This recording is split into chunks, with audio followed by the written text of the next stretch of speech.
ছিন্নমুকুল মানুষ, সাধারণ মানুষগুলো গান শুনে কিনা সে বিষয়ে রিভিউ নেব। তো আজকে আমরা চলে এসেছি এক মামার কাছে। মামা, মামা তুমি কেমন আছো?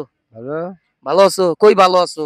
এই যে গোটা বাদাম নিয়ে আর বুট নিয়ে বসে রইছো, এই তো বিক্রি হইতেছে না। হ্যাঁ বনে। হবে না এবারে, মানে বিক্রি হইলেও তোমার সমস্যা নাই, না হইলেও সমস্যা নাই, হ্যাঁ দিন কোন রকমে কাটলেই হয়। হ্যাঁ আচ্ছা মামা, আমি ওই প্রসঙ্গে কথা বলতে চাই না, আমি চাই যে যে তুমি ছোটবেলা থেকে এই যে মনে করো তুমি বড় হইছো, এখন তোমার বয়স হইছে, তারপর হইলো তোমার দাড়ি হইছে, মুছ হইছে, হইছে না? তা আমাদের মতো তো এক সময় তুমি ইয়ং ছিলা। হ্যাঁ আসিলেন।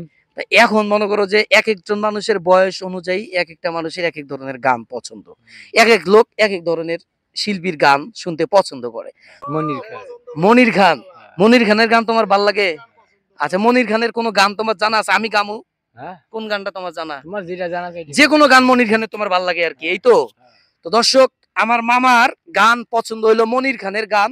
তাহলে আমি মামা, আমি তো একটা ছোট শিল্পী মামা, হ্যাঁ, আমার তো তুমি চিনবা না, আমরা হলাম এ জগতের শিল্পী। তাহলে আমি যদি, তুমি এই যে বাদাম বেচো, আমার নাম হলো নিজুম সরকার, তা আমি যদি তোমার একটা মনির খানের গান শোনাই এই মুহূর্তে, তোমার তো মনটা খারাপ যে বাদাম নিয়ে বসে রয়েছে, তোমার কি ভালো লাগবো? হ্যাঁ ভালো লাগবে। ভালো লাগবো। হ্যাঁ ওরে ফাঁক পাইলে সেই ময়না পাখি যদি গোপালা হয়, সকাল বিকাল তাই পাখিরে পুষি দুধ কলা।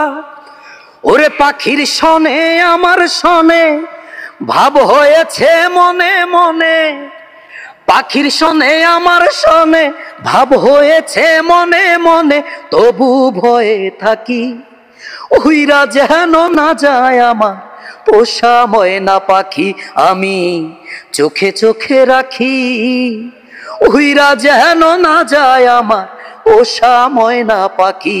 মামা ভাল লাগে?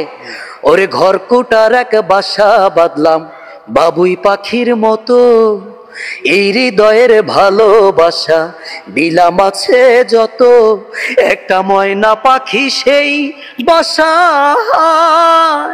পুষি কত ভালোবাসা, তারে চোখে চোখে রাখি ওরে উইরা যেন না যায় আমার পোষা ময়না পাখি, আমি চোখে চোখে রাখি ওরে উইরা যেন না যায় আমার পোষা ময়না পাখি।